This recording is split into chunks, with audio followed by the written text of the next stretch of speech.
ጎንደር ማዕበል ነበር የነበረው ዛሬ ማዕበል በጣም ነው ምናመሰግንህ አዶናይ ሁሌም ሰዎች እየተሻሻሉ የበሰሉ እንዲሄድ ነው የምንፈልገው የስንታቸውን ቆሽጤ እንዳሳረርክ መቼም የሚደርስ ዛቻና ስድብ ግልጽ ነው በዚህ አጋጣሚ በጣም ነው ማመሰግንህ ላደረከው ነገር አንደኛ ጎንደር ሄዶ ያደረገው ነገር ሁለተኛ የኢትዮጵያን ሰንደቅ ዓላማ አረንጓዴ ቢጫ ቀይ እየጠራ ሶስተኛ ይሄ ብሔር ፖለቲካ የሚባል ምን የሚባል የዚህ የጥል ግድግዳ ያንን የጥል ግድግዳ ነው እየሰበርክ ያለው በጣም ደስ ብሎኛል በወጣት አዶናይ ጎበዝ በርታ ከልቤ ነው የምናገረው በጣም ደስ ብሎኛል ለበብዙ ነገሮች ወጣት ስትሆን ንጹህ አይምሮ ሲኖርህ የፖለቲካ ኮተት ሳይኖር ሲቀር እንዲህ ነው የምትሆነው ከጀርባ የሚጎትትህ የፖለቲካ ኮተት ሳይኖር ሲቀር በራስ ነው የምትጓዘው ወጣትነት እሱ ነው ባይዘው ስብሐት ገብረ እግዚአብሔር ያለው ወጣትነት ይሄ ደፋር ነው ላመንክበትም ትሞታለህ ነው የሚለው አይደል ወጣትነት የስብሐት ገብረ እግዚአብሔር የአያትህን ወይም የአባትህን ንግግር ነው ያረክ ያለው አዶናይ በጣም ቴንኪው ያደረከው ላለው ነገር ከነ ቡድኖች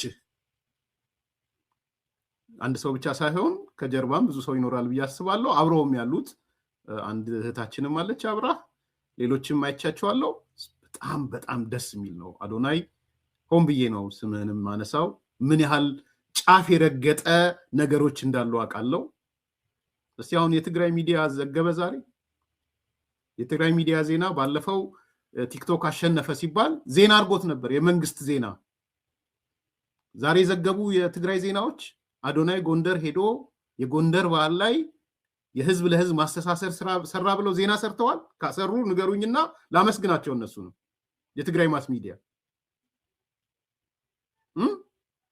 ሰርተዋል አይ ዶንት ኖ ስላላየው ነው ዛሬ ሺዎች ትልልቅ ሰዎች መስራት ያልቻሉትን ስራ አዶናይ ሰርቶ አሳይቶናል ዘመኑ እሱ ነው በነገራችን ላይ ከዘመኑ ጋር መራመድ ማለት ይሄ ነው የጥላቻን ግድግዳ የጥላቻን እንትን ነው የሰበረው ይሄንን ነው የምንፈልገው እኔ የምፈልገው ይሄን ነው ተቋም ተከብሮ በዚህ ውስጥ ደግሞ ህዝብ ለህዝብ የሚያፋቅር የሚያገናኝ ነገር መስራት ያነሳ ነበር ዛቻ ነበረብኝ የኦሮሞ ክልልም ሲሄድ የኦሮሞ ምናምን ሲሉኝ ነበር አማራም ስመጣ አማራ ምናምን ሲሉኝ ነበር እኔ ግን የብሔር አይደለም እኔ ፖለቲከኛ አይደለም ቴንኪው በጣም እንደሱ አይነት ወጣቶች ነው እንዲበዙ የምንፈልገው እንዲበራከቱ የምንፈልገው እያረቀ የሚሄደው ነገር ደግሞ እያረቀ እንዲሄድ ማለት ነው በዛ ደረጃ ዛሬ ጎንደር ሰላም ፈላጊነቷን በማዕበል በጎርፍ ወጥተው አንገታቸውን አስደፍታለች እውነትም ጎንደር ተሞሽራ ነው ያለችው ጥምቀትን ሃይማኖታዊ ይዘት ይዛ ታሪካዊ ይዘት ይዛ ትውፊታዊ በሆነ መንገድ ጎንደር ዛሬም የበለጠ ተገልጣ በድምቀትና በሰላም አክብራለች በእንደዚህ ነው የሚዳረቀውን ፖለቲከኛ ትተ ዛሬ ወጣቱ በዚህ መልኩ ነው መታረቅ መነጋገር ያለበት አዶናይንም ያስተናገዳችሁ የጎንደር ወጣቶች የጎንደር ህዝብ ፖለቲካን ሳታስቀድሙ ላደረጋችሁት ነገር እኔ ከልብ ያመሰግናችኋለሁ ያ ማህበረሰብና ሁለቱ ማህበረሰቦች እንዳይገናኙ ብትፈልጉ ኖሮ ለአዶናይ ይሄን እድል አትሰጡትም ነበር ወጣት አዶናይ እድሉን ሲያገኝ ለብቻ ያገኘው እድል አይደለም የአማራ ህዝብ እንደ ህዝብ ፍላጎት ስላለው የጎንደር ህዝብ እንደ ህዝብ ፍላጎት ስላለው የጎንደር አስተዳደሮች ፍላጎት ስላላቸው በሁለቱ የአማራና የትግራይ ህዝብ መካከል የጥላቻ ግድግዳ ሊተክሉ የሚፈልጉ ሰዎች እንዳልሆኑ አሳይተዋል። የጎንደር መስተዳደርም ልትመሰገኑ ይገባቸዋል። ይህንን ማመስገን እፈልጋለሁ። እርድብን ያለው አካል ማን እንደሆነ አይተናል። ትላንትና የኛ ጀግና እያለ አዶናይን ሲለው የነበረ ዛሬ ምላሱ ተሳብሮ ሲሰድበው አይተናል። ስለሰደበው አይደለም ይዤ የምመጣው ባይዘው የትግራይ ጽንፈኛ ሲሰድበው አይቻለሁ። የአማራ ጽንፈኛ ሲሰድበው አይቻለሁ። ሁለቱ ጋር ያየሁት ጽንፈኞች ስለሰደቡት ብዬ አይደለም ግን ያመጣሁት ያ ስራ መቀጠል ስላለበት። ስለዚህ ከፖለቲካ ራሳችሁን ገለል አድርጋችሁ መሰረት አውቃለሁ ፖለቲከኛ አይደለም። ለዚህ ነው እያልኩ ያለሁት ፖለቲከኞቹ ነው እያበላሸው ያልኩት ምለው ለዚህ ነው። ፖለቲካ ቢኖረው ኖሮ ለምን እንደዛ ይደረጋል? ዳትስ ዋይ ያነሳ ያለሁት ሁሉ ነገር መሰረት በፖለቲካ መነጽር ነው የሚታየው። አይተሻል ነፃነት ነፍሱን ይማረውና አርቲስት ነፃነት የሞት አዘጋገቡን አይተሻል? እዚህ ዲያስፖራ ላይ አስተውለሻል? ከምናምን ጦርነት ነበረ ነው ምናምን ጦርነት ያልነበረ እንደዚህ የነበረ እንደዚህ ያልነበረ በፋኖ ስለ ፋኖ ትግል ያለው አቋም ምንድነው? አቋሙ ምን አይደለም። እሱ እኮ ነው የነበረው ነፃነት መሰረት this is the way የልጁ የነፍሱን ይማራውን ወደ ኋላ ለመመለስ አይደለም። ስለ ሰውነቱ ስለምኑ ሳይሆን በከሊ ጦርነት ወቅት አቋሙ ምን ነበረ የሚል ግን የሰውነት መለኪያው እሱ ሆነ። ዘገባው እኮ እንደዛ ነው። ስለዚህ ይሄ ትክክል አይደለም። በቃ ፖለቲካ ለፖለቲከኞቹ የሆነ ሰው ሞት በቃ በሰውነቱ አሁን ዛሬ ምን አዶናይ ፖለቲካ ብስለትም ያለው አልመሰለኝም። ፎር ዩ አይ ዶንት ኖ የኔ ግምገማ ነው የምነግርሽ መሰረት ደግመሽ ደጋግመሽ ስላነሳሽ ስለማውቀው ኮንሰርንሽ ይገባኛል። ዋይዘው ግን የፖለቲካ ነውም ያለው አይመስለኝም። ግን ሪዳይሬክት የሚያደርጋቸው ሰዎች ካሉ እንደዚህ አይነት ሰዎች በጣም ጠቃሚ ናቸው። ይሄንን ነው ላነሳ የፈለኩት ማለት ነው። ትላንትና እንትን ሰብስቦ ምናምን ጮውለት እንትን ሲያሸንፍ እኮ የቲክቶክ አሸነፈ የተባለለት እኮ የትግራይ ክልላዊ መንግስት ሚዲያ ተጋሩ አዶናይ በቲክቶክ ምናምን ተጽዕኖ ፈጣሪነት አሸነፈ ብሎ እኮ ዜና ሰርቷል። አይተሻል? ምን ነው ዛሬ ታዲያ በጎንደር ህዝብና በአማራ ህዝብ በትግራይ ህዝብ ምናምን ለማቀራረብ በሚሰራው ስራ አንድ ስራ ፖለቲከኛ ያልሆነው ለምን አልሰሩለትም? አይፈልጉትም። አይሽ እሱን ነው ለማንሳት የፈለኩት።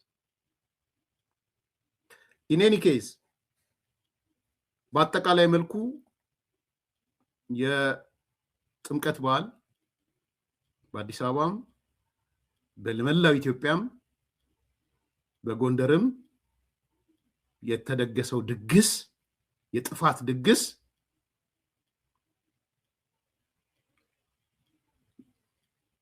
ከስሟል። ዳግም አንገታቸውን ደፍተዋል። ሞክረው ነበር። ያ የጥፋት ድግስ ግን ሙከራው ሳይሳካ ቀርቷል። ለኔ ይሄ በጣም ትልቅ ነገር ነው። ማን ነው ባለ ድርሻ ካላችሁኝ፣ ባለ ድርሻው አንደኛ ህዝቡ ነው። የአዲስ አበባ ህዝብ፣ የኢትዮጵያ ህዝብ፣ የአማራ ህዝብ፣ የሶማሌ ህዝብ ወዘተ ማለት ነው። ባለ ድርሻ አንደኛው ሙስሊሙም ክርስቲያኑም ሌላውም ማለት ነው። ሁለተኛ የኢትዮጵያ ኦርቶዶክስ ተዋህዶ ናት። ክብር ይገባታል። እኔ አሁን ሃይማኖቱን አይደለም ያነሳሁት። በምስጋና ሰላም እንዲመጣ በሰራችው ነገር የኢትዮጵያ ኦርቶዶክስ ተዋህዶ ምስጋና ይገባታል። ከአባቶቹንም ጨምሮ ማለት ነው። ክሬዲት ያስፈልጋቸዋል። ሶስተኛ መንግስት ነው። መንግስት ስንል የጸጥታ አካሉንም ያስተዳደር መዋቅሩንም ሌሎች የመንግስት አደረጃጀቶችን። አራተኛ ሰላም እንዲመጣ የተናገርን የሰበክን መረጃ ያወጣን የሚዲያ ሰዎች፣ አክቲቪስቶች፣ ዩቲዩበሮች፣ ሜንስትሪም ሚዲያዎች ወዘተ የሚባሉትም ምስጋና ይገባቸዋል። ሰላም ነው የምንፈልገው እኛ። በቃ ፍሬ አፍርቶ ስናይ ከዛ በላይ ምንድነው የምንፈልገው? ነገ ከነገ ወዲያ ደግሞ እያደገ እንዲሄድ እናደርገዋለን። እንዴት አድርገን ወደ ከፍተኛ ነገር ነገ ከነገ ወዲያ የኢትዮጵያ ሙስሊሞችን በባህላቸው ላይ፣ ነገ የኢትዮጵያ ፕሮቴስታንቶች በባህላቸው ላይ እንደዚህ ነጭ ነው ነጭ አይደለም የነሱን ባህል አላውቅም፣ ነጭ ነው ጥቁር ቀይ አላውቅም፣ ግን ኢትዮጵያ ሰላም መሆኗን በተለያየ መንገድ ማረጋገጥ ያስቻላል።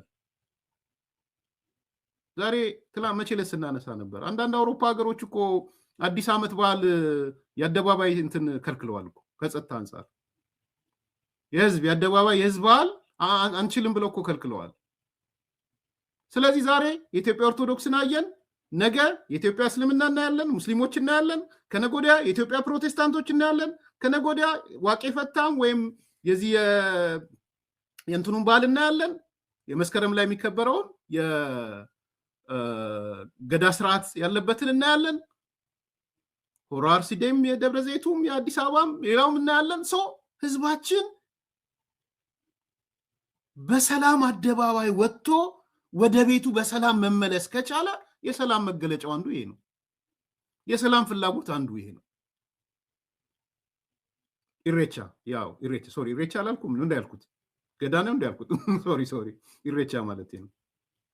ስለዚህ ህዝባችን በኢሬቻም በሌሎች ጨምበላላ ምናምን በሚባለው በፕሮቴስታንቱ በሙስሊሙ በምኑም ይውጣ ወደ ሜዳ ወደ አደባባይ። ይሄ ምን ያደርገዋል? የነ ኢሳያስን ቅስም ነው የሚሰብረው።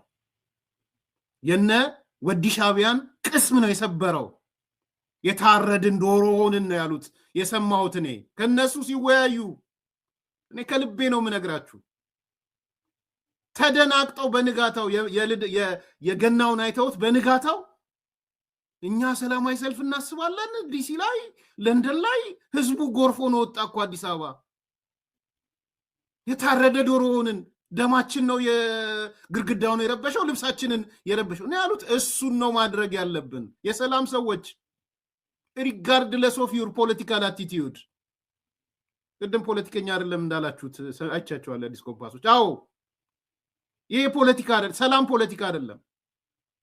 ለሰላም መቆም የፖለቲካ እምነት አይደለም ማለት የአይዲዮሎጂ አይደለም። ለሁሉ ነገር ቅድመ ሁኔታ ነው።